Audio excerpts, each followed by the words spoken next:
네, 시청자 여러분 안녕하십니까? 지금은 지방시대 심재호입니다.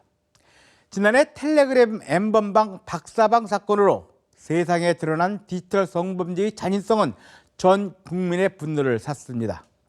이 사건은 단순 시청이나 파일 공유를 넘어 아동과 청소년에 대한 성착취를 직접 실행했다는 점에서 그 심각성이 더 컸다고 보여집니다. 사실 우리나라에서 디지털 성범죄는 이 사건 이전, 그러니까 1999년부터 시작됐다고 봐도 큰 무리는 아닐 겁니다. 1999년에 등장한 소라넷이 그 시작일 텐데요.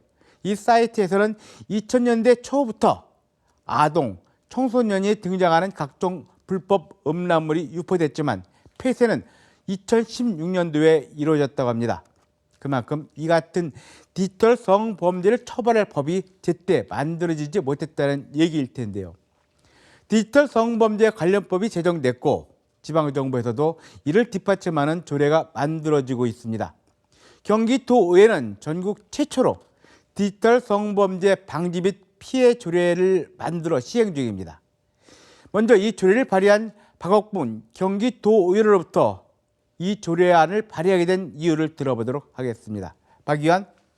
네, 박 의원께서 디지털 성범죄 방지 및 피해 지원에 관한 조례안을 발의하셨죠? 어떻게 해서 이 조례를 발의하게 되셨는지요?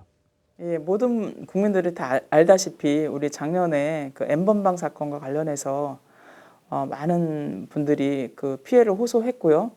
또 알게 모르게 우리 경기도 청소년들에게 그런 생활 속에 들어가 있는 부분이 많을 것 같아서 이 부분의 예방적 차원에서 그리고 많은 분들이 실질적으로 일어났을 때 삭제 기능부터 시작해서 상담 기능 모든 것들을 우리 경기도에서 원스톱 지원을 좀 해주기 위해서 법적 근거를 만들기 위해서 이 조례를 만들었습니다. 네, 이 조례 점검에 앞서 디지털 성범죄에 대한 개념 정리가 필요해 보입니다. 디지털 성범죄의 사전적 의미는 카메라 등의 매체를 이용하여 상대의 동의 없이 신체를 촬영하여 유포 또는 유포하겠다는 협박이나 저장 또는 전시하거나 사이버 공간이나 미디어, SNS 등에서 자행하는 성적 괴롭힘이라고 정의하고 있습니다. 네, 지금부터는 이 조례를 살펴보겠습니다. 1조입니다. 제1조에는 이 조례를 만든 목적이 나오는데요. 사람의 신체를 상대방의 의사에 반하여 성적 욕망 또는 수치심을 유발할 수 있는 형태의 피해에 대해 지원하기 위한 기본적인 사항을 규정하고 이와 관련된 정책을 종합적으로 추진함이라고 규정했습니다. 다음 2조입니다. 제2조에는 이 조례에서 사용하는 용어가 정리되어 있고요. 네, 제3조에는 이 조례를 시행해야 하는 경기도지사의 책무를 정하고 있는데요. 경기도지사는 디지털 성범죄를 방지하고 피해자를 보호하기 위하여 필요한 시책을 수립, 추진하고 이에 필요한 행정적, 재정적 지원을 할 수 있다고 도지사의 책무를 규정하고 있습니다. 다음은 제4조입니다. 제4조에는 일반적인 조례와 조금은 달리 협력 체계를 정하고 있는데요.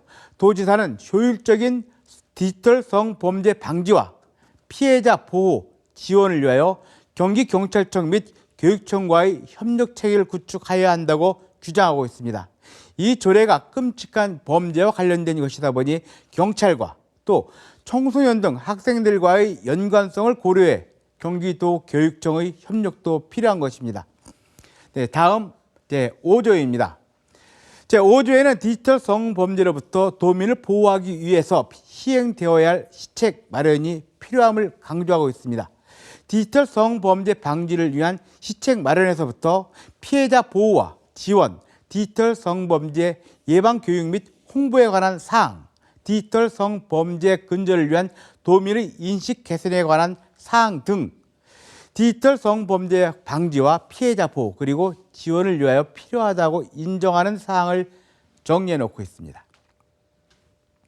제6조입니다. 제6조에는 도지사는 디지털 성범죄 방지를 위한 시책 수립을 위하여 필요하다고 인정하는 경우 관련 실태를 조사할 수 있도록 했습니다. 실태 파악이 제대로 되어야 문제를 해결할 방법을 찾을 수 있기에 실태 파악은 필수 요건일 겁니다. 네, 그리고 7조. 7조에는 디지털 성범죄 방지 및 피해자 보호 지원을 위해 경기도지사가 할 수 있는 사업을 이처럼 나열하고 있습니다. 경찰 등의 상시 신고 체계 구축과 디지털 성범죄 예방 교육 및 홍보 사업, 피해자 보호와 지원을 위해 필요한 비용을 예산의 범위 내에서 도지사가 지원할 수 있도록 했습니다. 네, 제8조입니다. 제8조는 앞서 언급한 대로 도지사는 도민이 디지털 성범죄가 의심되는 디지털 성착취물 등을 발견한 경우 이를 신고할 수 있도록 신고 체계를 마련하도록 한 것입니다. 다음은 9조입니다. 제9조에는 도지사가 디지털 성범죄 방지를 위한 교육과 관계기관과 협력해 디지털 성범죄 방지 및 피해 지원에 관한 자료의 제작이나 보급 그리고 홍보 활동을 할 수 있도록 하고 있습니다. 특히 제10조에는 경기도 디지털 성범죄 피해자 원스톱 지원센터 설치를 규정하고 있는데요.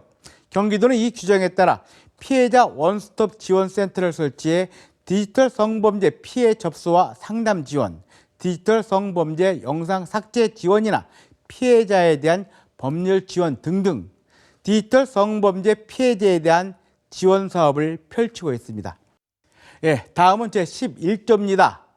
제11조에는 센터 운영 전반에 대하여 경기도가 연 1회 이상 지도 감독하고 지도 감독 결과 지정 또는 개선할 사항이 발견될 때에는 필요한 조치를 하도록 규정했습니다. 연 1회 이상이라 하니 더 자주 지도 감독을 통해 사전에 사고를 예방할 수 있을 것이라 기대해 봅니다. 이런 디지털 성범죄에 가장 우선시해야 할 것이 피해자 보호일 겁니다. 제12조에 바로 이 비밀 준수 의무를 정하고 있는데요. 디지털 성범죄 방지 및 피해자 보호 지원과 관련된 업무에 종사하거나 종사하게 된 사람은 그 직무상 알게 된 비밀을 누설해서는 아니 되며 개인정보보호법을 준수하여야 한다고 못 박았습니다. 네, 여성가족부 자료에 따르면 지난해 디지털 성범죄 피해를 본 사람이 전년 대비 2.4배로 증가했답니다. 지난해 디지털 성범죄 피해자 지원센터를 통해 5천여 명 가까운 피해자들을 상담하고 불법 영상을 삭제 지원했고 또는 수사 지원 등 17만 건을 지원했다고 하는데요. 우리 사회에서 디지털 성범죄는 이 숫자만큼 아니 더 많은 피해자가 발생했다 해도 절대 과하지 않을 겁니다. 이런 이유에서 이 조례가 만들어졌고 이 조례를 통해 더 이상 피해자가 발생되지 않기를 그리고 피해자들을 하루빨리 아픔을 치유할 수 있기를 바랍니다. 지금까지 지금은 지방시대였습니다.